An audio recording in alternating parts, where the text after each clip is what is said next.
અગોચર સૃષ્ટિનો મહાન પ્રવાસી સાધનાખંડ પ્રથમ. લેખક શ્રદ્ધેય ડૉક્ટર પ્રણવ પંડ્યા. ઓડિયો 4. યમુનાથી ગંગાના તટ સુધી.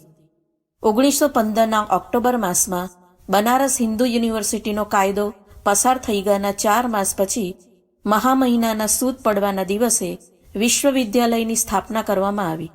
સંવત 1972 સન 1916ની એ તિથિએ યોજાયેલા ખાતમુહૂર્તના પ્રસંગે વાઇસરોય લોર્ડ હાર્ડિંગ્સે તેની શિલારોપણ વિધિ કરી. એ સમયના બંગાળના ગવર્નર ઉપરાંત 3 પ્રદેશોના ઉપરાજ્યપાલો, 12 મહારાજાઓ અને અનેક વિદ્વાનો, જમીનદારો, શાહુકારો વગેરે ઉપસ્થિત રહ્યા હતા. આ યુનિવર્સિટી એની બેસન્ટ દ્વારા સ્થાપવામાં આવેલ સેન્ટ્રલ હિન્દુ કોલેજનું વિકસિત સ્વરૂપ જ હતું. તેનો સંકલ્પ લગભગ 5 વર્ષ પહેલા લેવામાં આવ્યો હતો. તેને માટે એની બેસન્ટ, મહામના મદન મોહન માલવીય તથા દરભંગાના મહારાજા રામેશ્વર સિંહે સાથે મળીને કામ શરૂ કરી દીધું અને નક્કી કરવામાં આવ્યું કે બેંકમાં 50 લાખ રૂપિયા જમા કરાવી દેવામાં આવે અને 1 કરોડ રૂપિયા એકઠા થઈ જાય ત્યારે આ યુનિવર્સિટીની વિધિવત સ્થાપના કરવામાં આવે. સરકાર તથા કેટલાક રાજા મહારાજાઓ મળીને એટલું નાણું એકત્ર કરી શકે તેમ હતા, પરંતુ મહામના માલવીયજીએ સમર્થ લોકોના સહકારની સાથે સાથે સામાન્ય લોકો પાસેથી પણ દાન એકત્ર કરવાનો પ્રસ્તાવ રજૂ કર્યો. સામાન્ય આવક ધરાવતા લોકો પાસેથી ફંડફાળો એકત્ર કરવા પાછળ તેમને પણ આત્મીયતાપૂર્વક આ યુનિવર્સિટી સાથે જોડવાનો પણ હતો. સમર્થ લોકોના બહોળા સહકારની સાથે નાના નાના ફંડફાળા દ્વારા 1913ના માર્ચ મહિના સુધી 21 લાખ રૂપિયા ભેગા થઈ ગયા. લક્ષ અનુસારની 50 લાખ રૂપિયાની રકમ એકઠી કરવામાં બીજા 2 વર્ષ લાગી ગયા. આટલી રકમ એકઠી કરવામાં બિકાનેર, જોધપુર અને કાશ્મીરના રજવાડાઓ પાસેથી મળેલું વાર્ષિક દાન પણ સામેલ હતું. લોકોનો સહકાર મેળવવા માટે સંપૂર્ણ દેશના વિદ્વાનો, નેતાઓ, સામાજિક કાર્યકર્તાઓ, પંડિતો અને કથા કીર્તનકારોને વિનંતી કરવામાં આવી હતી. તમામ જાતિના સેંકડો લોકો આટલા રૂપિયા એકઠા કરવા રાત દિવસ લાગી ગયા. 5 વર્ષના સમયગાળા દરમિયાન નક્કી કરવામાં આવેલ લક્ષના અડધા ભાગ કરતાં વધુ રકમ એકઠી થઈ ગઈ. અંશદાન રૂપે એકત્ર કરવામાં આવેલ મુઠ્ઠી અનાજથી લઈને અડધો પૈસો, 1 પૈસો અને આના, 2 આના જેટલી નાની રકમ પણ તેમાં સામેલ હતી. વ્રજ, આગ્રા, ગોકુળ, મથુરા, વૃંદાવન વિસ્તારમાં માત્ર ગણ્યા ગાંઠ્યા લોકો જ કાશી હિન્દુ યુનિવર્સિટી માટે ફંડ ફાળો એકત્ર કરી રહ્યા હતા. તેમાં પંડિત રૂપકિશોર શર્માજીનું નામ આગળ પડતું હતું. આગ્રા પાસે આવેલ આંબલખેડા ગામમાં વસતા પંડિત રૂપકિશોર શર્મા ભાગવત કથાના પ્રખર પ્રકાંડ વિદ્વાન હતા. તેઓ દૂર દૂર સુધી કથા કીર્તન માટે જતા. મહામના માલવીયજી તેમના દ્વારા આપવામાં આવતા વ્યાખ્યાનની શૈલીથી ખૂબ જ પ્રભાવિત હતા. કેટલોક સમય તો આ બંને એક જ ગુરુકુળમાં રહ્યા હતા. આ બંને વચ્ચેના સ્નેહ તથા સંબંધોનું કારણ ભાગવત પ્રેમ જ હતું. શ્રી માલવીયજીએ એ જ ભાગવત કથાના સમયે શ્રોતાજનોને સનાતન ધર્મ માટે સહકાર આપવાની શિખામણ આપી હતી. લોકો પાસેથી નાની નાની રકમ એકત્ર કરવાનું નક્કી કરાયા બાદ માલવીયજીએ તેમને ઓછામાં ઓછા 11,000 રૂપિયા એકઠા કરવાનું કહ્યું.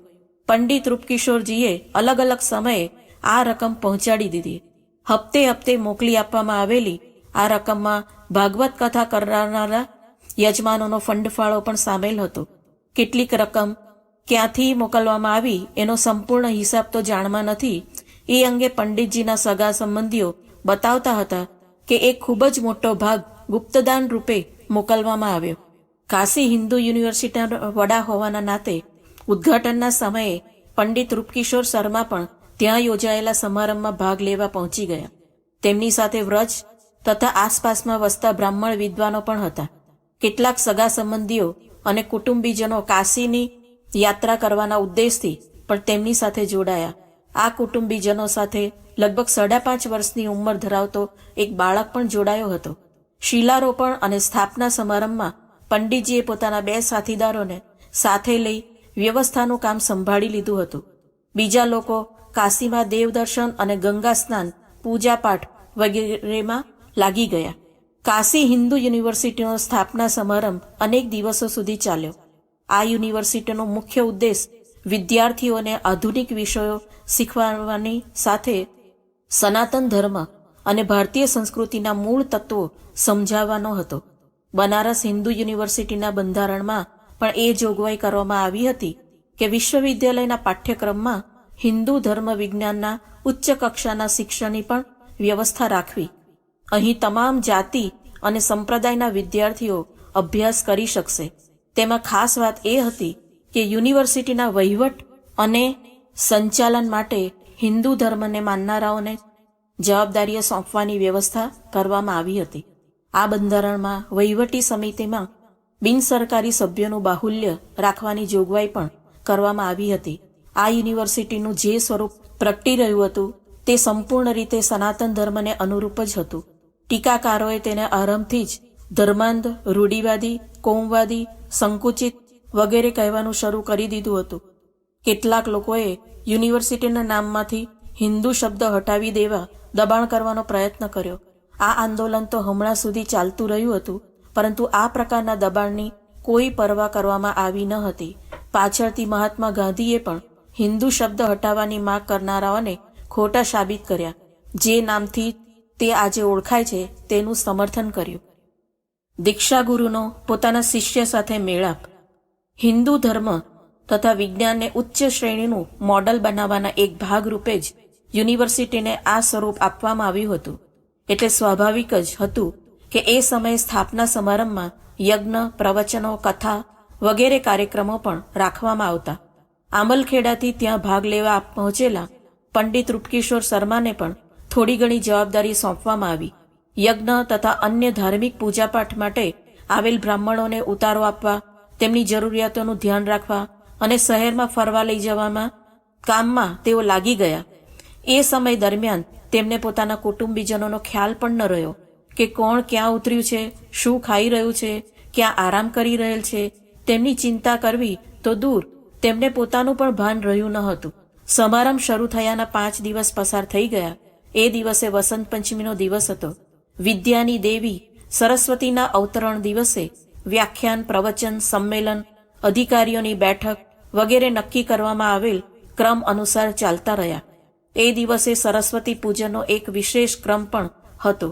યજ્ઞશાળાને આંબાના પાંદડાઓ અને કેળ વડે શણગારવામાં આવી હતી. યજ્ઞની વેદી પર 60-70 વિદ્યાર્થીઓ બેઠા હતા અને અધ્યાપક મુખ્ય વેદીની સામે બેઠા હતા. વેદીની સામે જ યજ્ઞકુંડ બનાવવામાં આવ્યો હતો. મંત્રોચ્ચાર સાથે યજ્ઞનો આરંભ થયો. તેના કર્મકાંડનું સંચાલન માલવીયજી કરી રહ્યા હતા. સામે બેઠેલા વિદ્યાર્થીઓ પણ તેમનું અનુકરણ કરી મંત્રોચ્ચાર કરી રહ્યા હતા. આ બાળકોમાં પંડિત રૂપકિશોરજીના પુત્ર શ્રી રામ પણ હતા. ત્યારે તેમની ઉંમર માત્ર 5-6 વર્ષની હશે. સામાન્ય રીતે આ બાળક પોતાની માતા તથા કુટુંબીજનો સાથે જ રહેતો હતો, પરંતુ એ દિવસે પંડિતજી કંઈક વિચારી પોતાની સાથે લઈ આવ્યા હતા. કદાચ તેની પાછળ તેમનો મુખ્ય ઉદ્દેશ સરસ્વતી પૂજનમાં ભાગ લેવાની સાથે તેને થોડો સમય માલવીયજીના સાનિધ્યનો પણ લાભ મળી જાય એવો રહ્યો હશે. તહેવારનું પૂજન તથા અન્ય કર્મકાંડની સાથે સાથે અન્ય ક્રમ પોતપોતાની રીતે ચાલતો રહ્યો. વિદ્યાર્થીઓ જ્યારે મંત્રોનો ઉચ્ચાર કરે યા તો તેનું પુનરાવર્તન કરે ત્યારે વાતાવરણ ઓર સુંદર બની જતું હતું. આખરે તો એ બાળકો જ હતા. ક્યારેક ક્યારેક તેમના ઉચ્ચારણમાં ભૂલ પડતી તો એ તરફ વધુ ધ્યાન આપવામાં આવતું ન હતું.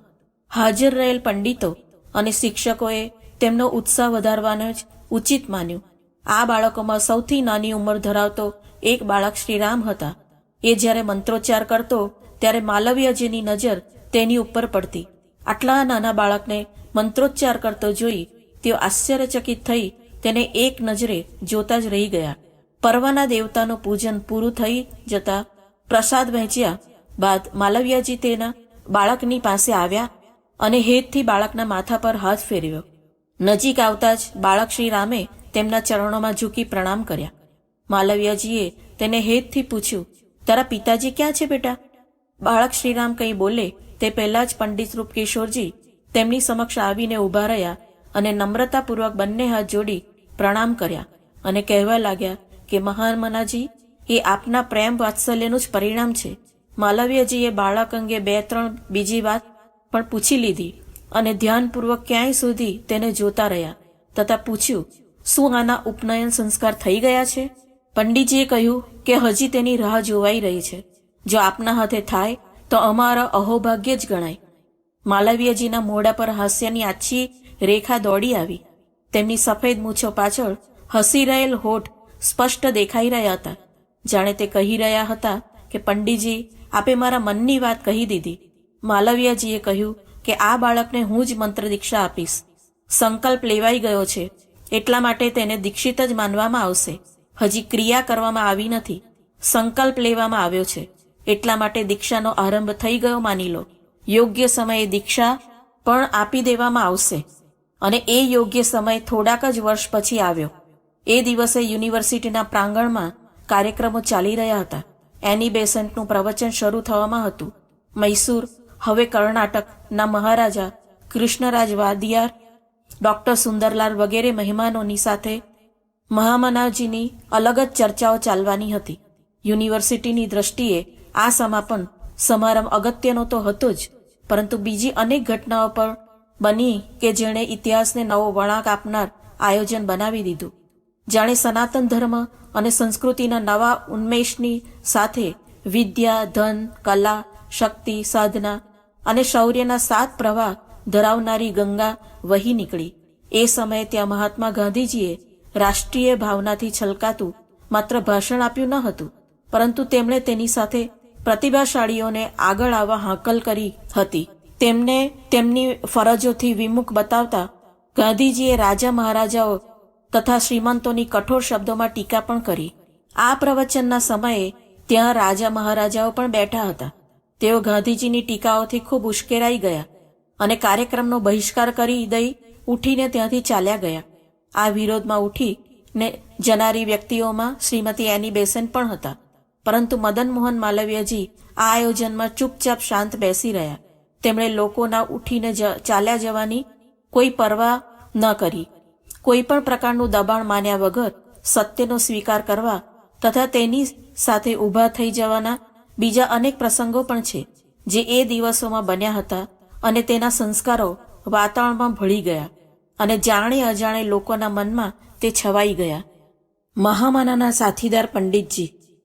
માલવ્યજીના સાથીદારોમાં આંબલખેડા આગ્રાના પંડિત રૂપકિશોર શર્માજીનું નામ આદરપૂર્વક લેવાતું હતું. તેઓ રાજકારણ, શિક્ષણ, સમાજના સુધાર અને સેવાના કાર્યોમાં મગ્ન રહેતા. ભાગવત કથા પ્રસંગો અને તત્વદર્શનનું વિવેચન માલવ્યજીનો પ્રિય ધાર્મિક વિષય હતો. પંડિત રૂપકિશોરજીને શ્રદ્ધાની દ્રષ્ટિએ ધાર્મિક જગતમાં ભગવાન વ્યાસ રૂપે જોવામાં આવતા. પંડિતજી પોતાની જાતને મહામનાના નમ્ર શિષ્ય અને અનુયાયી રૂપે ઓળખાવતા હતા. એમની દુનિયા અપેક્ષા કરતાં નાની હતી, પરંતુ વ્રજમંડલમાં તેમને માલવ્યજીની કથા શૈલીના પ્રતિનિધિ કથાકાર રૂપે ઓળખવામાં આવતા. પંડિતજીનું આ વિસ્તારમાં આવેલા રજવાડાઓમાં ખૂબ જ માન સન્માન હતું. કથા કે ઉપદેશ એ વાણીની કોઈ કળા નથી. પોતાની વાત યોગ્ય રીતે રજૂ કરવાની રીત આવડવી જોઈએ, તેનો જ પ્રભાવ પડે છે. પરંતુ જે કંઈ કહેવામાં આવી રહ્યું છે તેની પાછળ શ્રદ્ધાનું બળ પણ હોવું જોઈએ. પ્રથમ આ બળ ઉપદેશ આપનારાઓના પોતાના જીવનમાં ઉતારવાથી પેદા થાય છે. જે ભાગવત કરુણા અને ભક્તિનું શાસ્ત્ર છે તે ભૂત પ્રેતને પણ પાપના દોષ દુર્ગુણોથી મુક્ત કરે છે. ભાગવત કથાના મહાત્મય પ્રસંગમાં દરેક વખતે એક પ્રેતને કથા સંભળાવવામાં આવે છે. કરુણા તથા ભક્તિના તત્વો પંડિતજીના જીવનના સંપૂર્ણ ઉજાસ સાથે ઝળહળી રહ્યા હતા. લોકોએ નાની મોટી કુટેવો, વિકારો, દોષ, દુર્ગુણો તરફથી મોઢું ફેરવી લેવાના સેંકડો બનાવો પણ તેમના જીવનમાં બન્યા છે. એક બનાવ એ દિવસોમાં બન્યો હતો જ્યારે પંડિતજીના ઘેરથી થોડે દૂર જંગલમાં રહેતા ગાંગુ નામના એક ડાકુએ તેમના ઉપદેશના લીધે લૂંટવાનું છોડી દીધું હતું. એ દિવસોમાં તેણે આ વિસ્તારમાં હાહાકાર મચાવ્યો હતો. તેની પોતાની કોઈ વિશેષ ટોળી જ ન હતી, પરંતુ તે જાતે ખૂબ જ બળવાન હતો. તેનામાં 25-30 લોકો સામે ઝઝૂમવાની પૂરેપૂરી શક્તિ હતી. એક દિવસે પંડિતજી કથા વાંચવા માટે જઈ રહ્યા હતા. અચાનક તેમની મુલાકાત ગાંગુ સાથે થઈ ગઈ. તે કહેવા લાગ્યો કે આ બ્રાહ્મણ દેવતા છો, આપનો અનાદર તો નહીં જ કરું. પરંતુ હું ડાકુ છું અને જો લૂંટવાનું છોડી દઉં તો મારું તથા મારા કુટુંબનું ભરણ પોષણ કેવી રીતે કરું? એટલા માટે આપની ઉપર બળનો કોઈ પ્રયોગ નહીં કરું. માત્ર એટલી જ ઈચ્છા રાખીશ કે આપની પાસે જે કંઈ પણ હોય તે ચૂપચાપ નીચે મૂકી દો. ગાંગુએ ખૂબ જ ઉશ્કેરાટ સાથે કહ્યું હતું. કાચી પોચી ડરપોક વ્યક્તિ ગાંગુની તાકાત, પ્રચંડ અવાજ અને ધમકાવાથી જ કાંપવા લાગે. પરંતુ પંડિતજી પર તેના આ ડરાવી દેનારા વ્યક્તિત્વની કંઈ જ અસર ન થઈ. તેઓ તદ્દન શાંત, નિશ્ચેત, સ્થિતપ્રજ્ઞની જેમ જે નિશ્ચિંતતાના ભાવથી પગપાળા ચાલતા જઈ રહ્યા હતા એ જ નીડર ભાવથી ઊભા રહી ગયા. ગાંગુ ફાટી આંખે જોઈ જ રહ્યો. પોતાની ધમકીની પંડિતજી પર કોઈ અસર થઈ નથી તે જોઈ ડાકુ અચરજમાં પડી ગયો. તેણે કહ્યું, પંડિતજી, મેં જે કંઈ કહ્યું તે આપે સાંભળી લીધું છે ને? પંડિતજીએ કહ્યું, હા, સાંભળી લીધું છે, પરંતુ અત્યારે હું તને કાણી કોડી પણ નહીં આપું.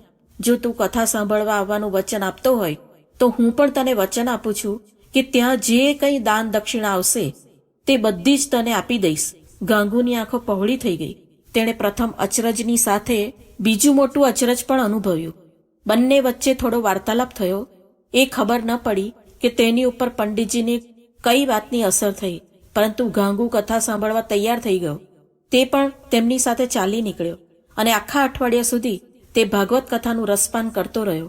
એ સમય દરમિયાન ક્યારેક ક્યારેક તેના જૂના સંસ્કારો વારંવાર ઉછાળા મારતા રહ્યા. લોકોને તે ડરાવવા, ધમકાવવા લાગતો. પરંતુ આ બધું લાંબા સમય સુધી ન ચાલ્યું. ભાગવત કથાનું અઠવાડિયું પૂરું થઈ ગયા પછી પંડિતજીએ દાન દક્ષિણા એકઠી કરી ગાંગુના હાથમાં સોંપી દીધી. રૂપિયા, પૈસા, ઘરેણાં, મેવા મીઠાઈનું એક પોટલું બંધાઈ ગયું. ડાકુએ એ પોટલું ઉઠાવી માથા પર મૂક્યું અને કહ્યું કે હુકમ કરો પ્રભુ, કઈ તરફ ચાલવાનું છે? પંડિતજીએ કહ્યું કે તું જ્યાં મને લઈ જવા માંગતો હોય ત્યાં લઈ જા. મેં મારું વચન પૂરું કરી દીધું છે. ગાંગુએ માથા પરથી પોટલું નીચે ઉતારી એક તરફ મૂકી દીધું અને એ ત્યાં જ ઢગલો થઈ પંડિતજીના પગમાં આળોટવા લાગ્યો. જોર જોરથી ધ્રુસકે રડતા તે કહી રહ્યો હતો કે મને હવે સાચો રસ્તો મળી ગયો. ભગવાન, મને ક્ષમા કરો. હું મહેનતની અને ઈમાનદારીની જ કમાણી ખાઈશ. તેનાથી જ મારા કુટુંબનું ભરણ પોષણ કરીશ. તે કાકલુદી ભર્યા શબ્દોમાં વિનંતી કરતા પેલું પોટલું ઉઠાવી પંડિતજીના ઘર સુધી મૂકી ગયો. જેણે પણ તેને આ સ્થિતિમાં જોયો તેને વિશ્વાસ જ બેસતો ન હતો કે આ ગાંગુ ડાકુ છે.